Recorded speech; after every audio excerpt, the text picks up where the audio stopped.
Yeah, Ronnie-Ward from the Ditmas Park section of the Flatbush neighborhood, Brooklyn, in the city of New York. Well, it's 2:36 a.m. on Friday, the 6th day of March, 2026, and this is recent polling from Fox News polls. Yes, it is. Yep. Okay. Well, the issue is condone or condemn. That's the poll. What percentile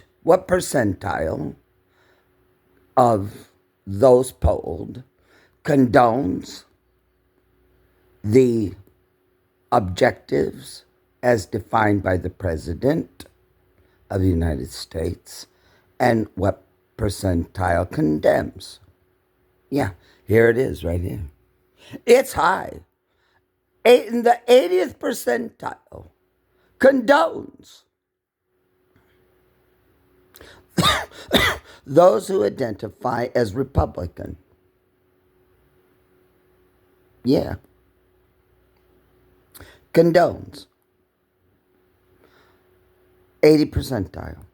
80% of those who identify with the party Republican condone, and only 20% that identify with party Republican condemn. 20% of those who identify with party Democrat, no, 80% of those that identify with party Democrat condemn, and only 20% condone. Yeah. So put it on the line. Start out here, condone, and go out 80%. And then just put 20. And then put a 0, or put just a gap. And then put 20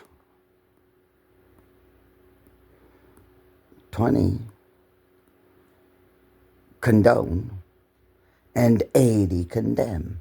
80% of those who identify with the party Republican condemn it, and 80% of those who identify with party Republican condone. That is a devastating blow to the apparatus of the party Democrat, the royalty of the apparatus of the party. Yeah. Jill and Joe, Barack and Michelle, and Bill and Hillary. The royalty of the apparatus of the party Democrat. Yeah, that's a rebuke. That's a condemnation of the royalty of the apparatus of the party Democrat. Yes, because 80% that identify Republican condone, and 80% of party Democrat condemn. Well, what side am I on? Well, I'm on the side of the 80% that condone. The 80% that condemn are against the United States, the very nation from which they gather all their benefit. This is a decisive action by the President of the United States and Commander-in-Chief, and our special partner, the State of Israel, and our allied friends of the Gulf states, and our allied friend, People's Republic of China, and our allied friend, the successor governments to Imperial Russia, Vladimir Putin, Xi Jinping, Benjamin Netanyahu, and the leaders of our allied friends of the Gulf kingdoms. And President Modi of India will have to move off being non-aligned, so him as well, and the Crown, Charles III of the United Kingdom. That's That's who, that is the force. That's the configuration of the force that is condoned by 80% of those that are identify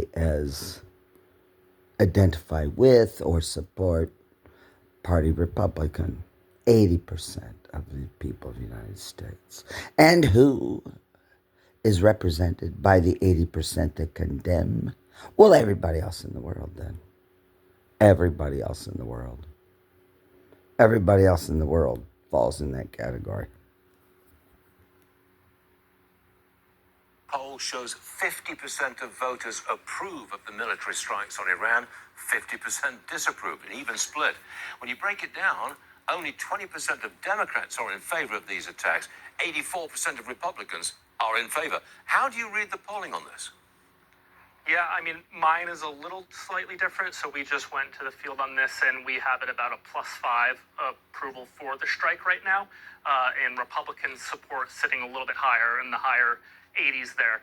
Democrat support is still in those 20s. So right now it is above the water here. If you can find an issue that's a 50% or better, it's not 50% or better. History. I mean, most ones are going well, to be in that. Polls are how you read them. So currently, voter support that. There you go.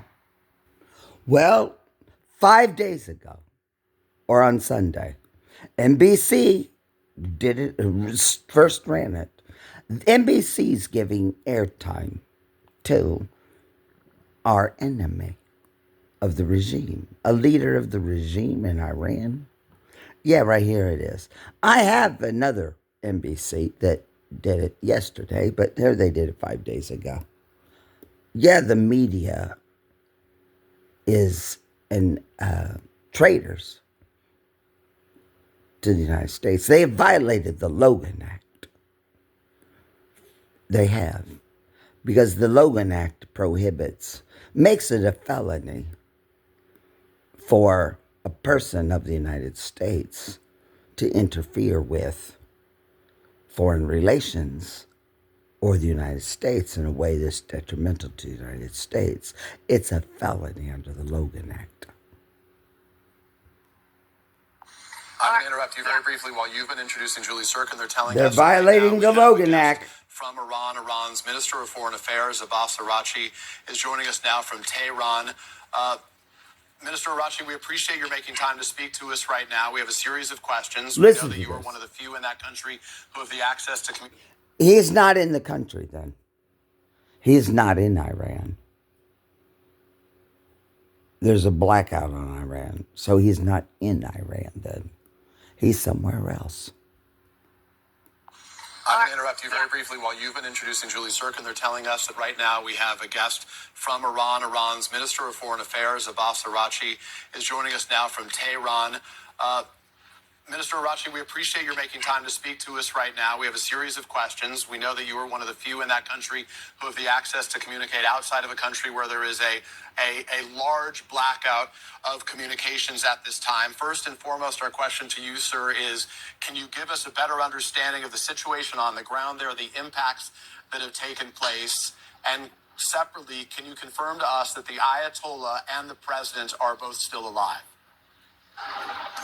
Well, thank you for having me. Well, the situation on the ground is quite, I cannot say normal, but the life is going on. Everything is under control. I think Americans and Israelis have failed to, access to hit their targets. And now everything is under control, and we almost in less than 2 hours, we were able to start retaliation by attacking, American bases and some targets in Israel by our missiles. 5:29 p.m. in Tehran almost all on Sunday. Officials are safe and sound and alive. Well, Saturday. We have lost 1 or 2 commanders. Saturday, February 28th. Not a big problem. He's not in Tehran. He's not even in Iran. He's not in country. And I So that means NBC knows where he is. So that means they are harboring an enemy of the United States now. Yeah. Well, they say down here, Iran's supreme leader, Ayatollah Ali Khamenei, is still alive. As far as I know, the country's foreign minister has said. Well, it doesn't matter what he says because NBC has stated this as a fact.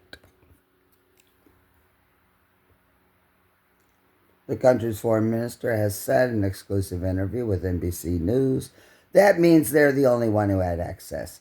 Speaking live after the joint strikes by the U.S. and Israel, Abbas Aragachi said 2 commanders had died, but senior officials in the regime had survived.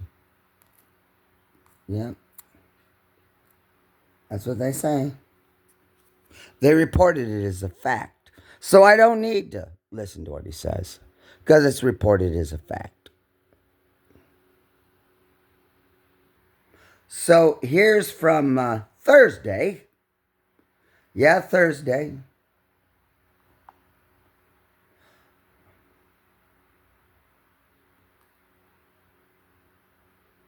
Okay, that's from Thursday. Thursday, March 5th. Well, they were on Saturday, February 28th, and here's Thursday, March 5th. So much. That's going to do it for this hour of Morning News Now. Stay with us, though. The news continues right now.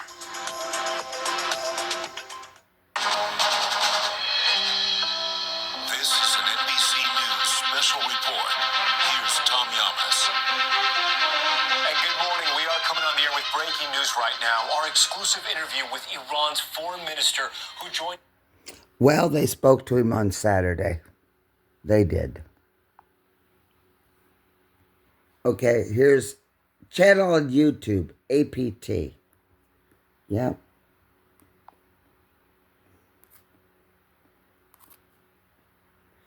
APT joined YouTube on October 5th, 2016, 281,869,617 views.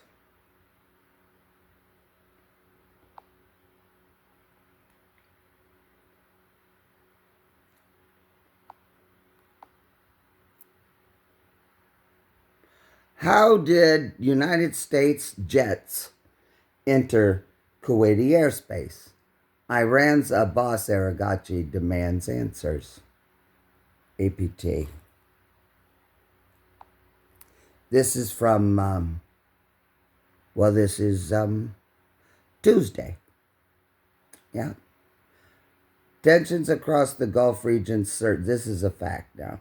Surge after Abbas Aragachi issued a stark warning following U.S. strikes on Iran.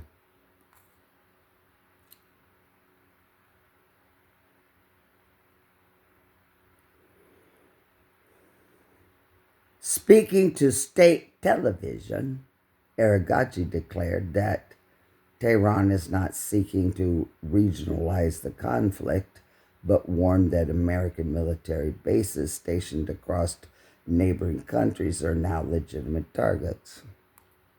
These are facts. He stressed that while Iran cannot strike U.S. territory directly, it can reach American forces deployed throughout the region. What region? Aragachi also questioned how United States aircraft entered Kuwaiti airspace and announced that Tehran would deliver a formal note of protest to Kuwait, demanding an explanation. Yeah. These are facts. Calling the war unjust and illegal, Iran's top diplomat urged regional governments to pressure Washington instead of questioning Tehran's retaliation. He further warned that relocating United States troops within host countries would not shield them from potential consequences, vowing that Iran would defend itself by any means. This marks a significant escalation in rhetoric This marks a significant escalation as Iran signals that any country hosting United States forces could be drawn deeper into the widening confrontation. This is all in Arabic. اینکه ما بخوایم جنگ رو منطقه‌ای بکنیم، اصلا جنگ منطقه‌ای خواهد شد. Or Urdu. به این علت ساده که پایگاه‌های آمریکا و تأسیسات آمریکا در کل منطقه ما پراکنده هست. خب وقتی آمریکا به ما حمله میکنه توسط جنگنده‌هاش، توسط ناوهایی که میفرسته، اونها خب به خاک ما دسترسی دارن، توسط انواع و اقسام موشک‌ها و جنگنده‌ها اینها حمله میکنن. ما به خاک اونها دسترسی نداریم، ولی به پایگاه‌های اونها در منطقه دسترسی داریم و از نظر ما پایگاه‌های اونها یک هدف مشروع به حساب میاد. اما الان وضعیت فرق میکنه. ما با کشورهای همسایه‌مون طرف نیستیم، با نیروهای آمریکایی موجود در I don't know where he is, but NBC knows where he is, and he is not in country. He's not in Iran. Well, this is Tuesday. Yeah, Tuesday. Here we go. United States Senate. United States Senate Committee on Armed Forces on Iran War. Senator asked why war with Iran. Why? Let's see what happens. Mr. Secretary, none of us here heard about Iran having missile technology A Democrat. advanced, being able to range the United States, or being close to obtaining a nuclear weapon. I mean, the last thing we heard from the president on the nuclear weapon before, this war, as he calls it, was the Iranian nuclear program was obliterated. That means completely 80%, as polled, of those who identify with Democrat condemn the United States because they condemn the action of the president. So he's part of that. He's condemning the United States of America. He can't be representing us. It's not fit to be a senator. eliminated, gone for good. That's what obliterated means. And then on Saturday, this administration started a war on that basis inconsistent with the document that I think you're responsible for. And now, at least 6 U.S. service members have paid the ultimate price. Based on this notion that He's from Iran Arizona. poses an Kelly. imminent threat to the United States, to the homeland, and to our military. And He many more risk condemns their lives the right United now States. to eliminate a threat that 6 weeks ago, when you published that document, you didn't really believe existed. Senator, I think it's demonstrably untrue that the Who is strategy this? didn't countenance the potential for the Secretary president to use military Colby? force against Iran. In fact, it appears several times. Can you speak into the microphone? Who's Oh, sorry. Secretary Colby? Senator, I think it's demonstrably untrue that the document didn't countenance the provision of credible military options for the president to use force again. In fact, it specifically refers to that on a number of occasions. I got to admit, a threat hunter is very well a hacker on that good connotation. Ranking member is recognized. Oh, thank you very much, Mr. Chairman. Reed, a Thank you, Secretary. Democrat, As I condemns stated in my opening the United statement, States of NGS America. specifically states that in the Middle East, the department, quote, will empower regional allies and partners to take primary responsibility for deterring and defending against Iran and its He's reading the proxies, National quote. Defense Furthermore, Assessment. the NDS repeatedly states that while our allies will receive critical support from the U.S., it'll be much more limited. This national security strategy was published, by my count, about 39 days ago. So, Secretary Colby, the military operations unfolding in the Middle East are completely contrary to the strategy the department has put forth. Why has the department abandoned this? No, it isn't. He just read it and said it's contrary. He condemns the United States and is unfit to serve in the United States Senate. He's violated his oath to protect and defend the Constitution. strategy after 39 days? Well, Senator, I'd completely reject that characterization, sir. If you look in the strategy, it details specifically not only the threat posed by Iran.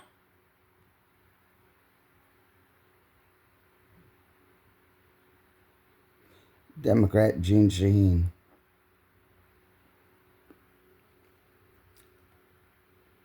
Again, I defer. Address that.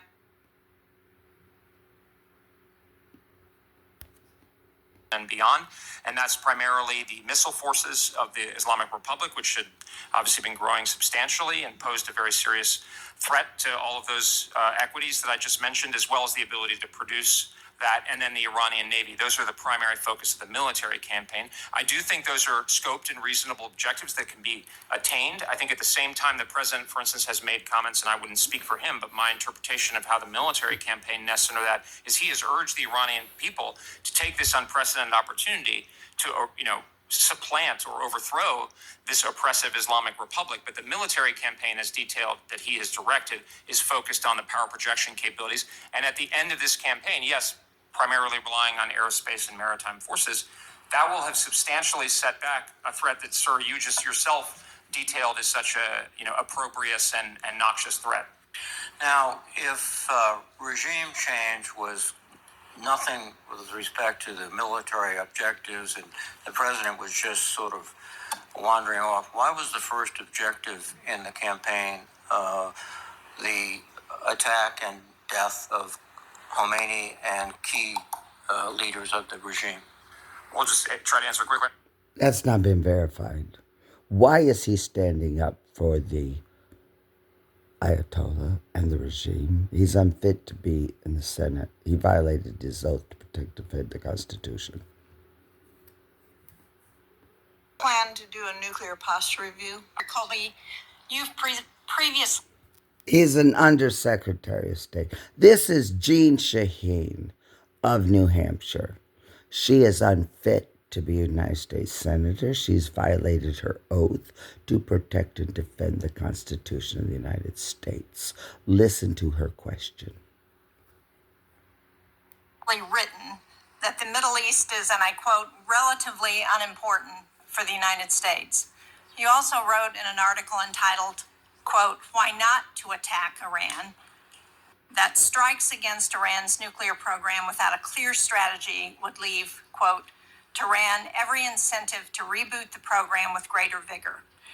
You wrote in the same article that military strikes were unlikely to, quote, embolden resistance to the government. And you concluded by noting that it's probably best not to start down a road that has no end in sight. And then in 2012, you wrote, which is why the people of Iran are not going to rise up. We know that. Colby wrote and said it's not going to happen. That's why it's going to take a while. That putting boots on the ground would, quote, likely prove protracted and costly. President Trump and Secretary Hegseth have left the door open to putting boots on the ground. Do you agree with them now, and why? Thank you, Senator. A couple of things. First, we discussed this at some length, actually almost exactly a year ago in my confirmation hearing, and I committed to provide credible military options that were rationally correlated to Americans' interests, and I have done so in furtherance of that commitment. And I believe. So I'm sorry to interrupt, but Sure. Then do you agree with Secretary Rubio that the reason that we took this action now was because of Israel's intent to strike? And was there any effort to dissuade Israel from making these strikes now? Well, I would. Why would she want us to dissuade Israel? We can't dissuade Israel. She's unfit to be a senator. She's violated her oath to protect and defend the Constitution. Evidence submitted right now. Obviously, it's especially vivid and important for people on the European continent, which is where it's taking, which is one of the reasons why he's, I think, really, to his great credit, trying to end the war. And the negotiating team that's working, I think they're making good progress. But yeah, I absolutely think the war in Ukraine is important. They would be making a lot better progress if we put some pressure on Russia, don't you agree? And is Russia... She is supporting the regime in Ukraine. against our longtime ally, Imperial Russia, and its successor government. She's unfit to be a United States Senator. She's violated her oath to protect and defend the Constitution. Has Russia had any role in supporting Iran in this operation? I couldn't speak about that in this hearing, or it would be I'd happy to discuss that in the closed hearing. My assessment of that, although I'd defer to my intelligence community colleagues on the specifics. Sorry, your first question was pressure. I mean, the administration has put pressure on Russia, for instance, through economic measures. At Swedish Institute, your path from classroom to... They would be making a lot better progress if we put some pressure on Russia, don't you agree? And has Russia had any role in supporting Iran in this operation? It's more of a heuristic or a framework. To another country. That's incredibly... Could probably be done in a classified session. For your sake, yes. Here, here. Thank you, Mr. Chairman. Senator Scott, Senator King. The independent senator from Maine, he is against the United States. He condones the regime and condemns the United States. He is unfit to be a United States senator. He has violated his oath to protect and defend the Constitution of the United States.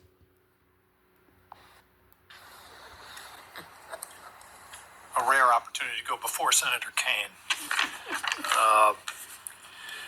Mr. Colby, you're in charge of policy, so I'm going to ask you some policy questions with regard to Iran. When I woke up Saturday morning to the news, the first question that popped into my mind was, why now? Why now? What was the precipitating factor? And there was discussion of an imminent threat of missiles. There was discussion of rebuilding the nuclear capacity, but none of those were imminent in any way. Yesterday, Secretary Rubio told us why now. In a stunning statement, we knew that there was going to be an Israeli action. We knew that that would precipitate an attack against American forces, and we knew that if we didn't preemptively go after them before they launched these attacks, we would suffer higher casualties. Have we now delegated the most solemn decision that can be made in our society, the decision to go to war, to another country? That's the implication. It is not the implication. He is a fraud. He is a traitor. He's failed to uphold his oath to protect and defend the Constitution. He is unfit to be a United States Senator. The breathtaking implication of Secretary Rubio's statement, which to me is the only explanation I've seen as to why this action was taken when it was. There were no objective facts on the ground that said this is something we have to do. He's committing a fraud. He is committing a fraud. Because objectives were laid out that were clear. He's a fraud. Now, there were no missiles being loaded on launchers. There was not a nuclear bomb being rolled out. I'd like some response on policy. Is it now the policy of the United States that we're going to be taken into a war by the prime minister of another country? Well, sir, what I would say is, and I think Secretary Haig said that, I'm glad he said a prime minister of another country. My questions. I just want to talk briefly about President Trump's decision to basically drag America into another war in the Middle East without congressional approval. The Constitution is very clear for the reason for Congress. No, he is unfit to be a United States Senator. 80% of those who identify with the Republican Party condone the action. 80% of those who identify as Democrat condemn it. He's speaking of those who condemn the action. He condemns the United States, and he falsely claims as a fraud about American lives. Approval. If you look at the debate during the Constitutional Convention, our founders were very clear that having unconditional power for a president to go into war was a power too great It reminded them of the king that they had just defeated in the Revolutionary War, and believed that the People's House, the Congress, in Article 1 of the Constitution, should have that power. Congress isn't the people's house. The House of Representatives is the people's house. He is unfit to be a United States Senator. He has violated his oath to protect and defend the Constitution. He should no longer serve. To declare war and to bring those powers into play. As a Navy reservist, former Navy reservist, I served in Bahrain and the UAE, places right now that are under risk. Our service members are under risk in those places for attack.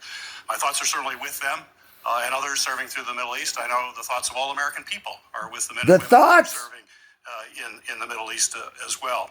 But what I am hearing from my constituents is that they do not want to send their sons and daughters to war. That is not something the American people want. In fact, when I hear... He only hears from the 80% who are against the United States and who condemn the United States. From them is they want to see costs come down in America. They're paying too much. Costs continue to go up. Trump policies have raised prices. Now we may see spikes in energy prices. They don't want a war.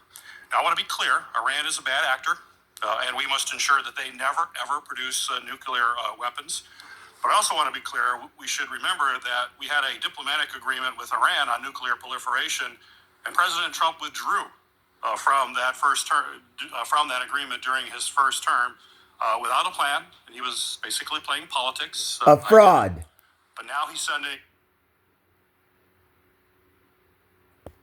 Welcome to Roku. We're continuing contact with them. Senator with a sense of where Elizabeth we think we Warren, need to go, not only to Massachusetts. meet NATO targets, but also for homeland defense, Unfit NORAD, to be a potential for senator, Golden Dome, violated these other her kinds of oath to things. But we're protect really and looking defend the very carefully at Canada Constitution. to make sure that they're stepping up in line with collective defense and what everybody in NATO is doing. Thank you. Thank you, Senator Mullen. Senator Warren. Thank you, Mr. Chairman. So over the weekend, Donald Trump and Benjamin Netanyahu launched illegal strikes against Iran. This war for regime change is both unconstitutional and dangerous. Now, we've already Fraud. 6 service members in this war, and President Trump has said, quote, "We may have casualties that often happens in war." Yesterday, in his briefing to the American people on why our sons and daughters are being sent to war, Trump highlighted the quality of the White House drapes. They are not our sons and daughters. That he had purchased and the gold ballroom that he is building, giving us a sense of what's top of mind for him. Undersecretary Colby, both you and I have sworn an oath to uphold the Constitution of the United States. She did. Good. Under the Constitution, who declares war, the president or Congress? Congress declares war, if I understand correctly. Thank you. You know, all 3 of my brothers served in the military, and this is personal for me. I am praying for the families who have already lost loved ones and for all of our troops that the president has put in harm's way without legal justification or moral justification. Legal or moral? She has violated the oath to protect and defend the Constitution. By her own admission, she took it. She's unfit to serve in the Senate and should no longer serve. Here, NBC 9 hours ago. Fact. Iranian Foreign Minister Abbas Aragachi said the Islamic Republic is neither seeking a ceasefire nor negotiations with the United States. We are not asking for a ceasefire. We don't see any reason why we should negotiate with the United States when we negotiated with them twice, and every time they attacked us in the middle of the negotiations in an interview. Asking for a ceasefire, and we don't see any reason why we should negotiate with the U.S. when we negotiated with them twice, and every time they attacked us at the middle of negotiations. So there is no request for a ceasefire by us, and there is no request for the negotiation with the U.S. From us. No, we are waiting for them. You were waiting for the U.S. military to invade the ground troops? Yes, because we are not asking for a ceasefire. 11 hours ago, Foreign Minister Abbas Aragachi says that Iran is not asking for a ceasefire. All the latest news, thenationalnews.com. But they're repeating what NBC has. CNBC? Yeah. And we don't see any reason why we should negotiate with the U.S. When we negotiated with them twice, and Did he just say the Europes? He just said the Europes. He just said the every Europes. time they attacked us at the middle of negotiations. So there is no request for a ceasefire by us, and we are not asking for a ceasefire. And we don't see any reason why we should negotiate with the U.S. when we negotiated with them twice, and every time we are. If the America or Israel engages in animosity against CNN. Iran, definitely we will be in self-defense mode, and we will target the American Says Iran assets, Foreign the Ministry American military interviews bases in the before region, wherever they versus are located, after because they war. are legitimate targets. This was Monday. If it is between Iran and the U.S., since the U.S. bases are This was back on spread February all 1st. over the region, then inevitably, many parts of the region would be involved. If the America or Israel engages Majid in animosity against touched Iran, Ravante, definitely we will for be in Deputy Foreign self-defense mode, Minister. and we will target the American assets. Now it's NDTV. Well, they're carrying it anyway. There he is. Right now you're saying Iran does. Sky News. It was his first interview since the return of Iran's arch nemesis.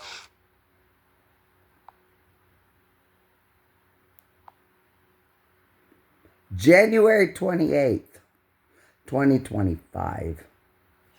8 days after Donald Trump became president of the United States. Iranian foreign minister says Israel would be crazy to attack nuclear sites.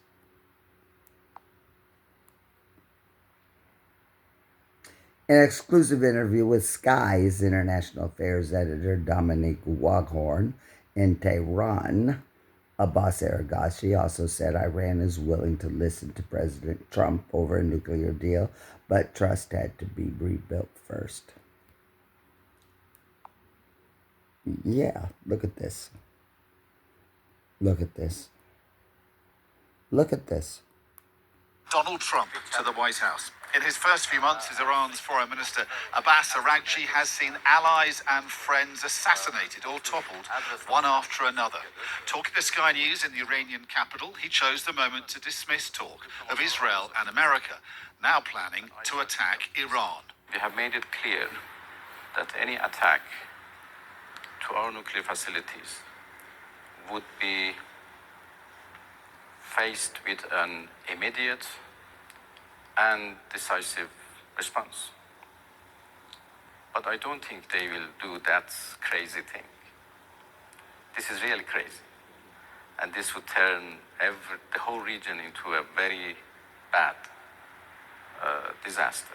The foreign minister was dismissive of Donald Trump's latest comments about the Middle East. His suggestion that Gaza is cleaned out of Palestinians, a proposal prompting outrage across the region. Abbas Aragachi mocked that idea by proposing one of his own. Palestine cannot be deleted from this region, and Palestinians cannot be expelled. So my suggestion is something else. Instead of Palestinians, try to expel Israelis. Take them to Greenland. so they can kill two birds with one stone. Iran's relations Great with one. America are central to tensions in this region. Trump may have pulled out of the first international Iranian nuclear deal, Down with the but is now USA. hinting at pursuing a new one. Bombs. How will Iran respond? The situation is different and much more difficult than previous time. Lots of things should be done by the other side to buy our confidence. So you're not ruling it out, but you want to hear a lot more from Donald Trump. International affairs And his Eric's government. Of dominant course, we haven't heard Wagner. anything but the nice word, and this is obviously not enough. Just to clarify, you are prepared to give Donald Trump a chance, at least to listen to what he has to say. Yeah, of course. And if he says the right things and approaches with